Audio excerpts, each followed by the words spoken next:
Iz svoje perspektive gledano, to da si završio negde ili da si napolju negde i da se vraćaš ovde, donosiš nešto čega ovde nema. Jel? I to je komparativna prednost koja u samom startu je super.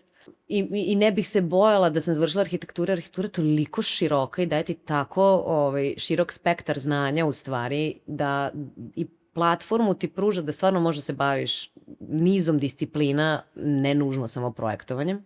Ali šta bih im rekla? Pa mislim da je ovo tržište ovde dobro zato što možeš da se pružiš stvarno onoliko koliko ti prija i da preuzmeš na sebe niz nekih aktivnosti u domenu ovog posla stvarno kako ti prija. Ja dok sam radila u Italiji, mi smo bili biro koji je radio, bavili smo se arhitekturom i radili smo idejna rešenja, a naše izvođačke projekte radila firma, na primjer, na Tajlandu. Ja nikad nisam rascrtala detalj tamo, bilo čega. A ovde kada sam se vratila sam počela da radim sve.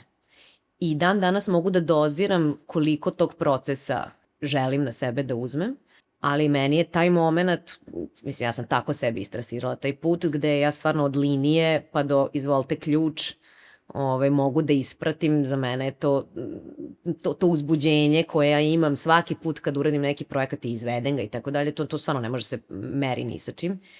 I mislim da je za sve koji uopšte razmišljaju o povratku to dobro, jer mogu da kreiraju svoj dream job ovde, definitivno.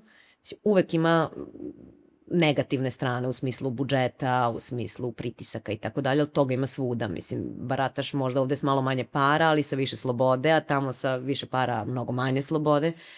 Tako da mislim da svako ko razmišlja je dobar moment za povratak iz prostog razloga što i ovde se sada arhitektura drugačije percipira nego pre x godina.